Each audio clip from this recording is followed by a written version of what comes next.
მოსამართლე თამარ მჭედლიშვილმა სულ რამდენიმე წამის წინ გახსნა თბილისის საქალაქო სასამართლოში 12 პირის სასამართლო პროცესი და როგორც ცნობილია დღევანდელ სხდომაზე გამოიკვლევენ ბრალდების მხარის მიერ წარმოდგენილ მტკიცებულებებს, მათ შორის არის ვიდეო კადრები, მაგალითად დღევანდელ სასამართლო პროცესზე გამოიკვლევენ დაკავებული აბო ნავერიანის ვიდეო კადრებს. უფლებადამცველი განმარტავს, რომ ამ კადრებში ჩანს მხოლოდ დაკავებული აბო ნავერიანი, რომელიც ეხმარება რამდენიმე პოლიციელს, თუმცა ეს დახმარება აბო ნავერიანს უკვე დაკავების ფასი დაუჯდა. 12 პირის საქმესთან დაკავშირებით ბრალდების მხარე წარმოადგენს დღევანდელ პროცესზე მტკიცებულებებს, თუმცა უფლებადამცველები განმარტავენ, რომ ეს საქმე თავიდან ბოლომდე არის შეკერილი და პირდაპირ მტკიცებულებებით არ გამოირჩევა.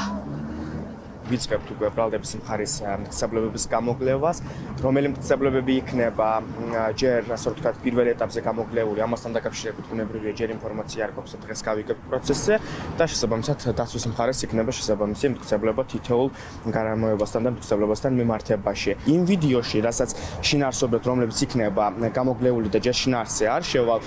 თუმცა დადასტურდება უშუალოდ მის ავტომდროებასთან დაკავშირებით არსებული კითხვის ნიშნები, ჩემ დაცვის ქვეშ მყოფს მამუკა ლაბუჩიძეს ედავებიან ჯგუფურ ძალადობაში მონაწილეობას და სტრატეგიული მნიშვნელობის ობიექტის ხელში ჩაგდებას და არა, ასე ვთქვათ,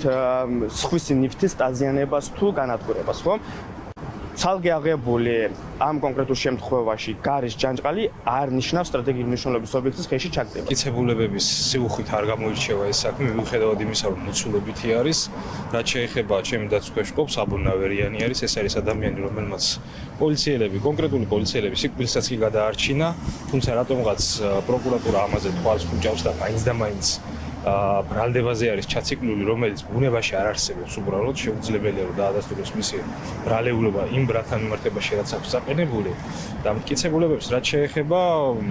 მტკიცებულებების გამოკვლევის ეტაპზე ვართ ახლა. ბრალდების მხარის მტკიცებულებებს ვიკვლევთ და როგორც თავად პროკურორისგანაა ცნობილი, დღეს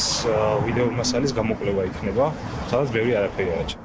4 ოქტომბრის საქმეზე დაკავებული 12 პირის საქმეში დღეს ბრალდების მხარე პირველად წარმოადგენს სასამართლოზე მტკიცებულებებს, იქნება ვიდეო კადრები, კიდევ რა მტკიცებულებებს წარმოადგენს პროკურატურა მათ წინააღმდეგ, ეს არის ახლა მთავარი კითხვა.